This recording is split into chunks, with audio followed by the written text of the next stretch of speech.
در دست یک چیزی که خردی عادی دارم که نتیجه یک عمل است، نتیجه کار یک نفر است که ما اون رو هنر میگیم. هنر چیست؟ و امروز بینندگان عزیز ما برنامه را در اطراف همین واژه میخوایم ادامه دهیم. هنر خیلی معنای وسیع دارد. بیشتر این کلمه در عباره کسب و هنر استفاده میشد. کلمه هایی که بیشتر کلمه روسی و انگلیسی رو استفاده میکردیم، ارتیست، اکتور، این کلمه ها رو عوض کردن با هنرمند. حالا که کلمه هنرمند معنای خیلی قدیمه و دیگرگونه دارد. حالا ما این کلمه رو استفاده میبریم به معنای صنعتکار، یعنی ما اون رو عوض کردیم، کلمه اکتور، ارتیست عوض کردیم با کلمه هنرمند. گویا در جای خودش است ولی یک معنای تنگ است. اینجا معنای وسیع هنرمند انسانی است که در جامعه، در زندگی خیلی فعال است و مشکل خودش را آسان حل میکند. و در این مورد مقالهای زیبای تاجیکی هم هستند: با آدم هنرمند سنگ و کلوخ شود قند. یا که میگن هنر از مال پدر به. یعنی چی؟ انسان در ترکیب خودش، در زندگی خودش چیزهای بسیاری دارد. استعداد دارد، مثلا لیاقت دارد، حسن دارد. اینها چیزهای طبیعی هستند، اینها چیزهای خدا داده هستند. ولی هنر این چیزی است که ما یاد میگیریم. صاحب استعدادترین انسان اگر بالای خودش کار نکند هنرمند نمی شود. حتی اگر در باره صنعتکاران بگیریم، شاید این انسان صدای خوب دارد مثلا و موسیقی را خوب درک میکند، شاید استعداد خوبی تبدیل چهره و عمل و اینا ندارد که یک نفر دیگر عالم نفر دیگر را با اون پیشنهاد کرده میتواند. این مثلا صنعتکاران عالمی تئاتر، کینو. ولی اگر بالای خودش کار نکند، هنر رو از خود نکند و هنرمند نمیشود. یک چیز دیگر هم هست، مثلا وقتی که با واژه کسب و هنر میگیم و من این چیز بیشتر حتی معقول است، زیرا که صنعتکار که هنرمند است فقط در یک بخش زندگیش است و تنها در صحنه است یا در محفل ها اگر که دوستانش خواهش کردن. در جای دیگر این هنرش کار نمی رود.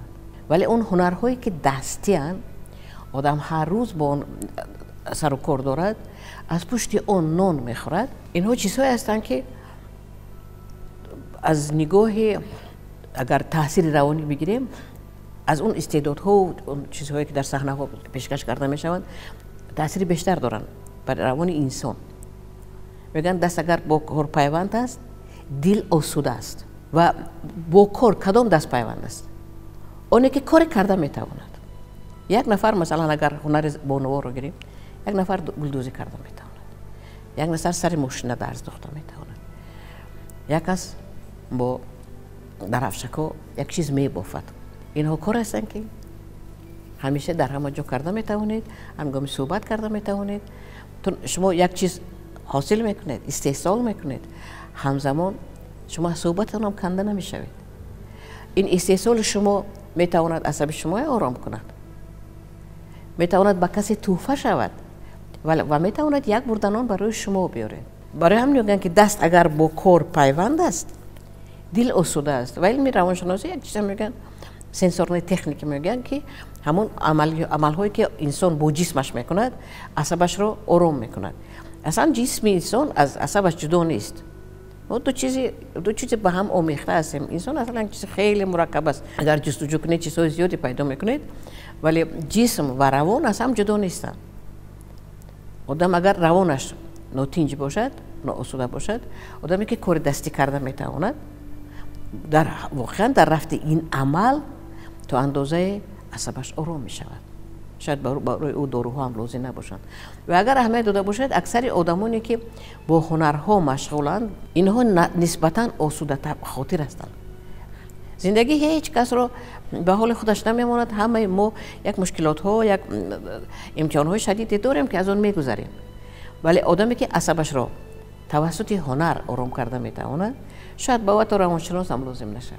یعنی هنر، آن هنری که ما هر روز میتوانیم از اون استفاده کنیم، یک چیز خاص است.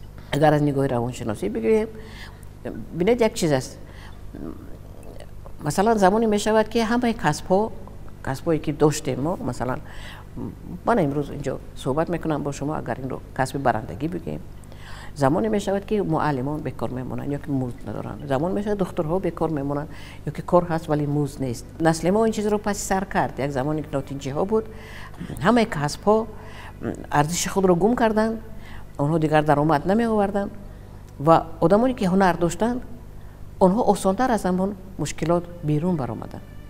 یکی درزدوزی رو سر کرد، یکی بازیچه ساخت از چیزهایی که همون در خانه هست، یکی با کار دیگری کرد. یک قسم مردم به بازار برآمدن و تجارت هم هنر است و همون آدمانی که اصلا نمیتوانستند خودشون رو مجبور کرده در بازار نشستن، آنهایی که اندک هنر داشتن تیزتر تجارت رو از خود کردن، بازار رو از خود کردن، درآمدی بیشتر حاصل کردن. آدمانی که نمیتوانستند در اون دوره خیلی مشقت کشیدن، حتی در بازار نشستن و فروختن مثلا همین یک پیاله از شما هنر و ملکه طلب میکند. همین خیلی اگر نشینید گویید که پیاله مرا بخرید، در اون بازار شاید پیاله فروش زیادی باشد، چرا ما از پیاله شما رو بخرم؟ این هنر است که ما شما مالتون رو ترغیب کرده کنید. چون این هنر است که شما با خریدار زبان یا به دلی او رو به خودتون مایل کنید که اون محض مال شما رو بخرد. از این رو وقتی که ما درباره کلمه هنر صحبت میکنیم، این واقعا خیلی معنی وسیع دارد. یک چیز دیگر هم هنر است، زبان یافته توانستن، با مردم معامله کرده توانستن. هنر است روزگار خود را آباد کرده توانستن و سرشته کرده توانستن.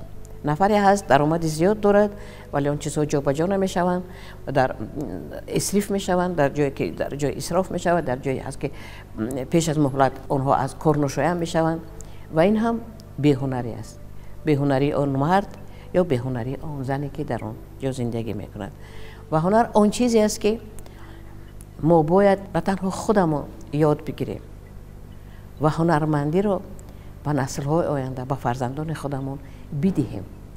زیرا هر یک پدر و مادر پیش از همه آرزو دارد که فرزندش خوشبخت و موفق باشد، در حالتهای مشکلی از عهده بردن زندگی خودش برآید و همه آن چیزهایی که یک انسان در ضمیر خودش دارد آنها را رشد داده توانستن این هنر است.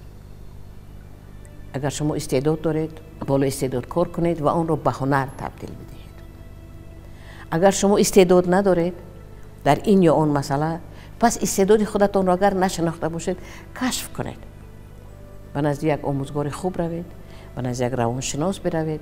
اونجا اصول‌های مخصوص هست که و در مکتب‌ها هست که راهنمای کسبی داریم و که مقصد همین راهنمای کسبی بیدار کردن، معین کردن، مشخص کردن اون استعداد هاست. انسانی به استعداد در روی زمین وجود ندارد، ولی استعدادی هست که از ما ستاره می‌سازد، مشهور می‌سازد و ما برای همه می‌شناسند.